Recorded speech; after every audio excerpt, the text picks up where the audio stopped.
Evidence is one of the most important facets that supports the U.S. judicial system. Every year, the U.S. is home to 100 million court cases, and the Fifth Amendment of the U.S. Constitution protects against self-incrimination. A prosecution cannot require the defendant to take a stand and explain what happened, and also cannot commit to or speculate on any reasons that the defendant has chosen not to testify. There are also laws that protect the spoliation of evidence, which is the intentional, reckless, or negligent withholding, hiding, altering, or destroying of evidence relevant to a legal processing. Laws surrounding the spoliation of evidence need to be re-examined and adjusted because it allows evidence to be destroyed, removed from police filing systems, and prolonged in a trial. In a legal case, spoliation of evidence laws allow evidence to be destroyed and not presented in court. This can ruin a court trial by hiding facts that should have been presented to the jury. It also allows bias to filter in because both sides are not equally represented. The main point is that all evidence should be presented, and it is unfair when the defendant or prosecutors are only able to show the clips that they believe help their case. The end result is unfair trial results when the evidence is not completely presented. It is impossible to make an educated decision on whether you have when you don't have the entire story. Adjusting spoliation of evidence will force all of the facts to be presented and limit the amount of bias that can be brought into a decision. The jury will not now have to make a decision after hearing the entire story, which will allow for a more complete trial. Next, we will look at another way that the current spoliation of evidence laws allow for evidence to be manipulated to hide the full story of a legal case. While evidence can be destroyed, it can also sometimes be unable to be tracked down.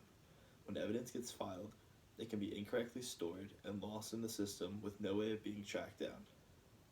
The result is a piece of evidence is omitted from the court case, and that part of the evidence will not be heard or taken into trial. Court clerks are the people who file and recover evidence that the police bring in.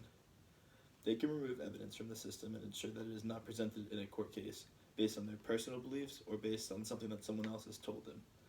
They might do it for a monetary bribe, or they might do it because someone higher up in the system told them to and they're just following orders. But the end result is that it allows for bias to enter and can swing the evidence in favor of a particular side or a trial. If stricter spoliation of evidence laws were present, court clerks would have to have stricter regulations for filing evidence. They would follow a strict filing procedure and could not remove evidence from the system as easily. The laws would help to clean up the prosecution side of a trial and would make sure that no corruption occurs. One way that we can advocate for stricter spoliation of evidence laws is through discussion with others for the need of a cleaner court system. This would help prevent the destruction of evidence and also misfiling evidence for it getting lost in the system. And this is going to help allow everyone to kind of get a fairer trial. Next, we'll look at another benefit that stricter spoliation of evidence laws brings out. The grease of the judicial system, also called court clerks, are in charge of filing, reporting, and handling physical court evidence. Attorneys are almost always worried that court case-sensitive documents will not reach the trial and will be lost in transit. This can ruin a defense's case because their evidence cannot be presented. This will force attorneys to micromanage court clerks, and this will waste their time in the process of doing this pointless work, where they could be spending this time kind of helping their trial or building their case. Now, another inefficiency is the weak spoliation of evidence laws allows the prolongment of trials. Missing documents force trials to be dragged out past their initial scheduled time. This prolongs trials behind and dominoes to push back trials months past their initial scheduling. Cleaner spoliation of evidence laws would clean up the evidence filing process, and in turn also affect the efficiencies of filing systems in a positive way.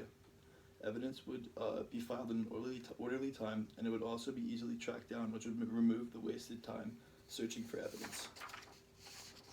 No evidence will also be lost in transit, and everything will be presented in the trial, which is a great thing. The destruction and misfiling of court evidence is a huge issue with America's judicial system that allows negative alterations of court trials. Destroying or manipulating evidence can prolong trials and waste time for the defendant and the attorney. There is a high demand for the discussion of stricter laws surrounding the spoliation of evidence, and the best way to enact change is by discussing your views with officials who have the power to make a change. Thank you.